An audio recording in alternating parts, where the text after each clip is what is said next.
जय हिंद साथियों, कैसे हो आप सब। आशा करता हूँ कि आप सभी बिल्कुल अच्छे होंगे। चलिए, इस टाइम हम लोग जो क्लास करने वाले हैं वो साइंस के क्लास होंगे।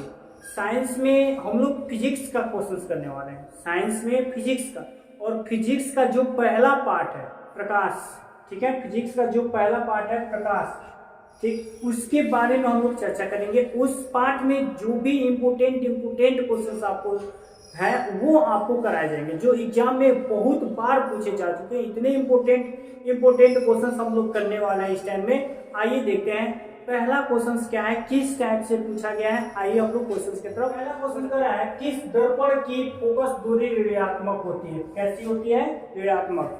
किस दर्पण की फोकस दूरी यानी एफ की जो मान होती है वो ऋणात्मक होती है, यानी माइनस में होती है ना। आइए ऑप्शंस की तरफ बढ़ते हैं। ए नंबर में समतल, बी नंबर में अवतल, और सी नंबर में उत्तल, और डी नंबर में कोई नहीं, है ना।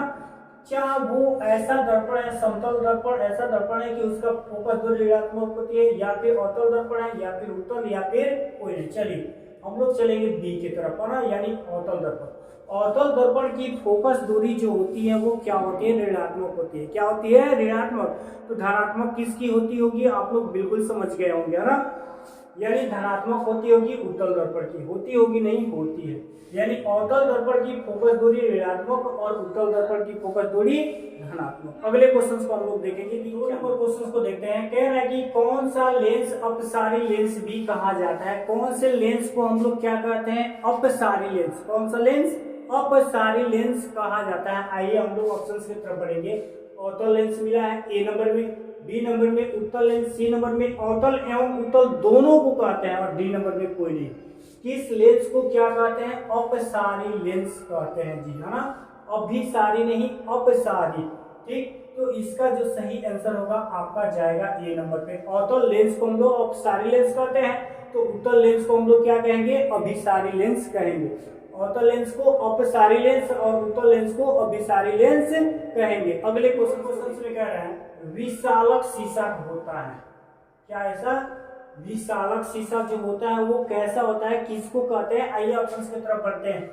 अवतल लेंस, बी नंबर में उत्तल लेंस, सी नंबर में अवतल दर्पण, और डी नंबर में उत्तल दर्पण। विशालक शीशा जो होता है वो आपका जाएगा बी नंबर पे, यानी विशालक शीशा उत्तल लेंस। विशालक शीशा उत्तल लेंस को हम लोग कहते हैं। ध्यान रहे, विशालक शीशा हम लोग किसको कहते हैं? उत्तल लेंस को कहते हैं। अगले क्वेश्चन को देखेंगे। यानी 4 नंबर क्वेश्चन रहा है कि अवतल दर्पण के सामने, दर्पण कैसा लिया गया है ये भी ध्यान देना है। अवतल दर्पण लिया गया है, उसके सामने क्या कर रहा है? वस्तु को कहाँ रखा जाए? अवतल दर्पण के सामने वस्तु को हम लोग कहाँ रखेंगे तो प्रतिबिंब ऐसा बनेगा, यानी उल्टा, वास्तविक और समान, यानी वस्तु के बराबर उल्टा बनेगा, और वास्तविक प्रतिबिंब बनेगा, और वस्तु के बराबर, यानी वस्तु के आकार जितना होगा उतना ही आकार का उसका प्रतिबिंब भी होना चाहिए। कहाँ पर रखें हम लोग? इस दर्पण के सामने, अवतल दर्पण के सामने। ए नंबर में ध्रुव पर, बी नंबर में अनंत पर, सी नंबर में वक्रता केंद्र पर, और डी नंबर में फोकस पर। ठीक है, चलिए हम लोग जाएंगे सी के तरफ। वस्तु को यदि वक्रता केंद्र पर रखते हैं तो उसका जो प्रतिबिंब होता है उल्टा होता है, वास्तविक होता है, और समानीय वस्तु के बराबर उसका प्रतिबिंब होता है। कहां पर रखने पर? वक्रता केंद्र पर रखने पर। ठीक है, अगले क्वेश्चन 5वें नंबर क्वेश्चन लेकर है, समतल दर्पण की फोकस दूरी होती है। क्या पूछा गया है आपसे? फोकस दूरी, वो भी किसकी? समतल दर्पण की, है ना। समतल दर्पण की जो फोकस दूरी होती है वो क्या होती है? ए नंबर में आपको मिला है अनंत, बी नंबर में 0, सी नंबर में 100 सेंटीमीटर, और डी नंबर में 50 सेंटीमीटर। समतल दर्पण की जो फोकस दूरी होती है वो क्या होती है? क्या वो अनंत होती है, या फिर 0 होती है, या फिर 100 सेंटीमीटर, या फिर 50 सेंटीमीटर? ठीक है, सबको पता है कि और समतल दर्पण की जो फोकस दूरी होती है वो क्या होती है? अनंत होती है जी, बिल्कुल अनंत होती है। यानी 6 नंबर क्वेश्चन को हम 6 नंबर क्वेश्चन लेकर है कि अवतल लेंस का आवर्धन बराबर होता है। अवतल लेंस का जो आवर्धन होता है, क्या पूछा गया है? आवर्धन वो किसके बराबर होता है? निम्नलिखित में से किसके बराबर होता है ये आपको बताना है। अवतल लेंस का जो आवर्धन होता है वो किसके बराबर होता है? v बटा यू। ए में दिया गया v बटा यू, बी में दिया है u बटा यू भी, और सी में दिया है u बटा v, और डी में दिया है u प्लस v। यानी अवतल लेंस का जो आवर्धन होता है वो किसके बराबर होता है? v बटा यू के, u भी के, या यू बटा वी के या फिर यू प्लस वी के। हम लोग जाएंगे ए नंबर पे, यानी वी बटा यू। आवर्धन बराबर क्या होता है, ध्यान रखना है आप सब लोग को, आवर्धन जो होता है वो वी बटा यू के बराबर होता है, जो कि अवतल दर्पण का आवर्धन है, याद रखना है ना।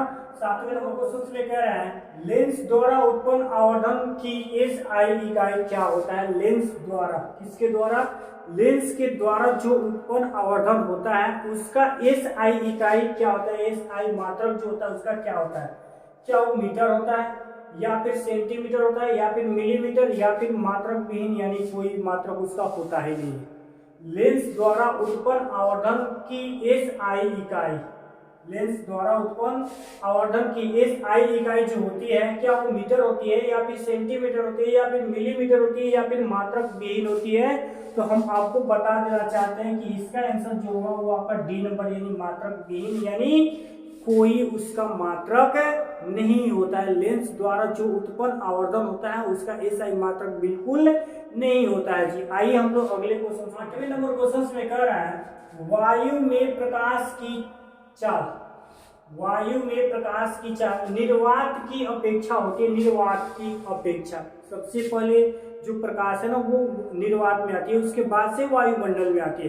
तो निर्वात और वायुमंडल की तुलना यहाँ पे की गई है कि कितना होती है, यानी वायु में जो प्रकाश की चाल होती है निर्वात की अपेक्षा क्या होती है, निर्वात से तुलना किया गया वायु में। वायु में प्रकाश, जब वायुमंडल में प्रकाश पहुंच जाता है और निर्वात में जब प्रकाश रहता है, इन दोनों की तुलना की गई।